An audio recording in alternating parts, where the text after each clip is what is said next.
Radio.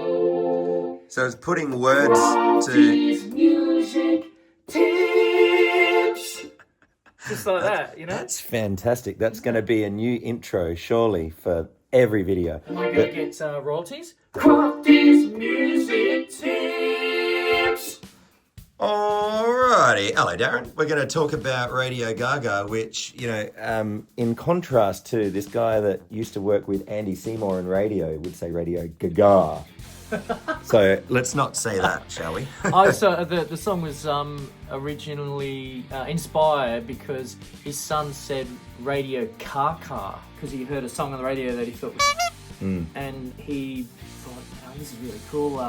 I reckon I could, it's Radio Gaga. And he's locked himself in the studio for 3 days with like a Lynn drum machine, which is a drum machine the size of like Darth Vader's bathroom, and a synthesizer, I think, and he just basically got the song sorted in that time. And so Roger wanted it for his own album, and he was thinking, this would be one for me. And the other guys heard it, and Freddie's going, no, this is mine. And then he said, no, I'm going to refine all the lyrics and stuff. And they just took it. And he went on a holiday, and they just put it all together for him. And in the end, he came back, and they're saying, well, this is what you do, play the drums, It's always the same section. Yeah, see, even the batteries are starting to swell in it. That's hot. Pretty hot. This is from the fridge, this battery. Hopefully it'll keep it alive for... One take or two. Yeah.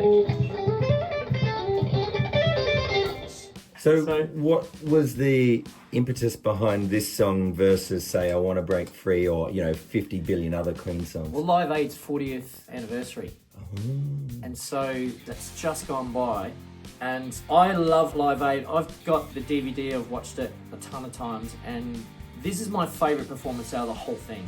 And plus, watching the Queen documentary and that as well, just seeing that around this moment that the band really was sort of getting back together for this thing as well, and they were very tired of, and he was sick.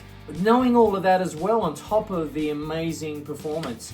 And we're a video channel, right? I mean, we are the video killed the radio star. It's what we are. Radio, it had something great about it before digital and everything came out. Even now, it'll show you the name of the song. We used to have to get lyrics and rewind cassettes and stuff and record the radio. You didn't know what the song was coming up unless the DJ said, we're going to play Michael Jackson's, Thriller in the next hour. Be ready for, on call or something. Radio was a totally different thing. It really was the culture that brought us all together, no matter what our ages were. Radio was it. I mean, TV was something our parents let us watch. Yes, when we were young, we had televisions. They were square. And so, there was just... Radio was the thing that everyone was allowed to listen to. Like, it was free. You were allowed to. It's not like your parents ever said, stop listening to the radio. It never happened, right? I think at bedtime I wasn't allowed to, but that's what they have those big fat headphones for, bro. Oh, of course. Yes, but the parents cancelling headphones. So just sing it. There is a version. 1, 2, 2, 3, 4. You had the time, you had the power, you've yet to have the finest out. See, now that sounds like Queen. You know what I'm saying? Okay. Yeah. All right. Definitely have that in there. You sound like a queen, apparently. And he can mix it how he wants it. He'll have it like just underneath. It'll sound good. So I guess it's the taking it for granted thing. It's so easy to just get so lost in today's technological ways and then forget that that's what it was like. The song itself is a real personification of where music's come from, and we wouldn't be here without radio. And all the lyrics, and he's mentioning the War of the Worlds and the finest hour. This will be our finest hour, which Winston Churchill, I think it was. The whole way that the song is, even the vocoder singing radio, which is a lot of old radio jingles used to have a vocoder sound and stuff on it. Right. To me, it's like a jingle, a perfectly written jingle.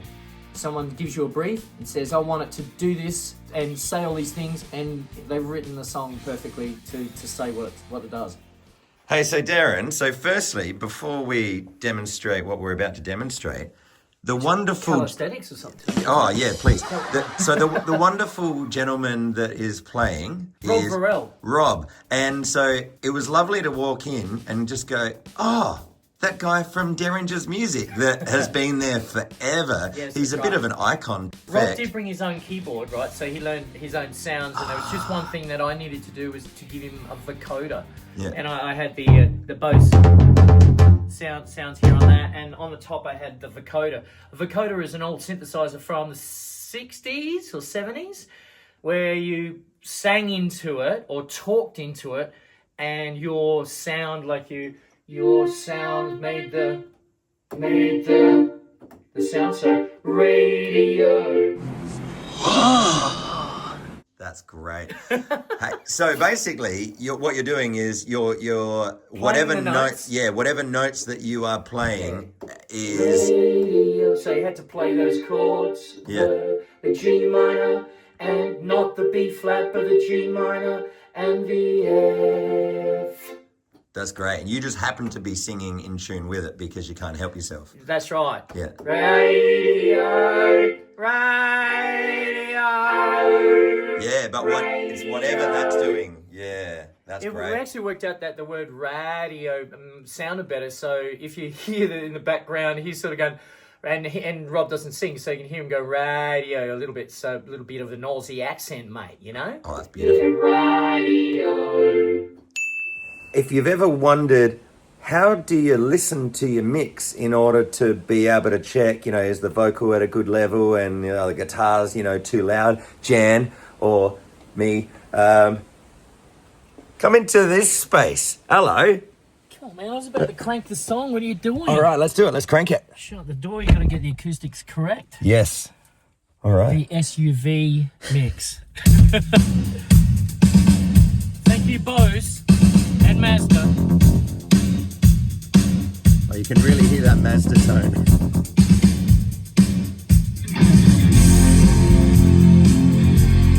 So far, so good. All right, so the car listening experience gave Darren a few little quick jobs to do. Yeah, I've got to do it all over again. So. Oh, no, sorry.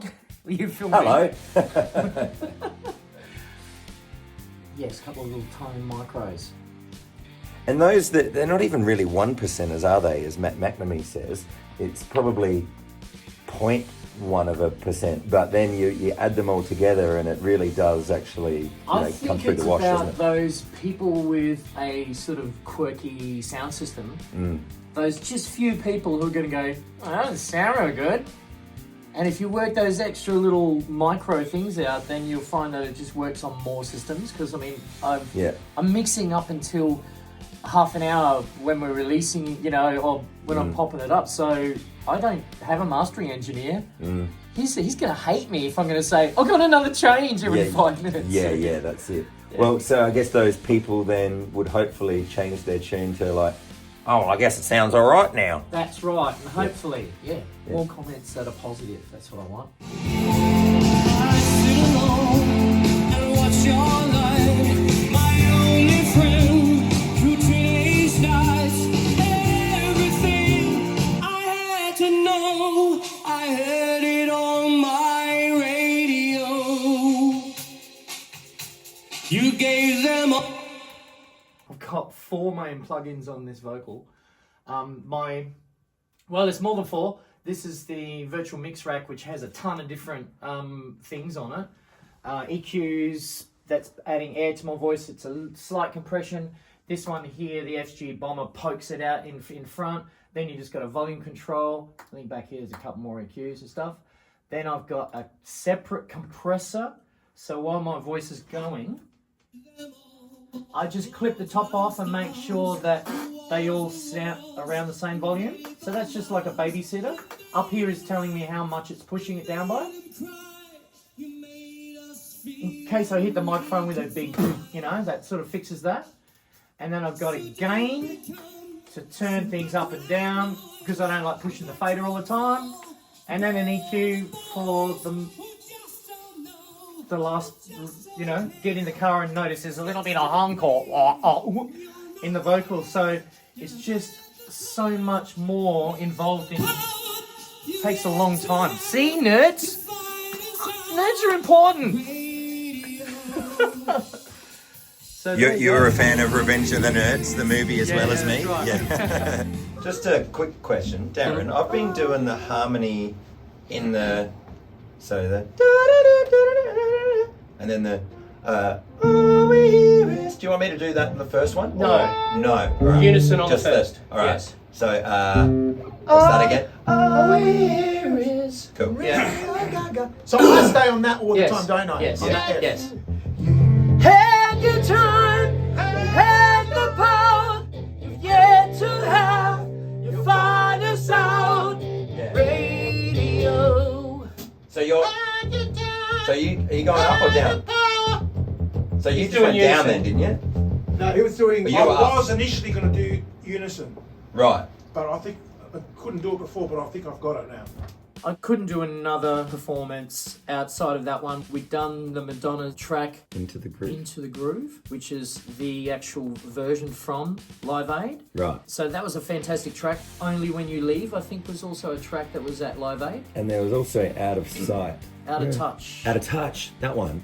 Yes. Yeah, Out of Touch. That's it. Daryl Hall and John Oates. So this is the one, the pinnacle one. And for the big 40th anniversary, I really wanted to punch one out there and sort of go, you know, hail to Queen, to Live Aid, to all of the money that I hope got to Africa and apparently didn't. Let's hope that that changes. And, you know, peace, love to everyone.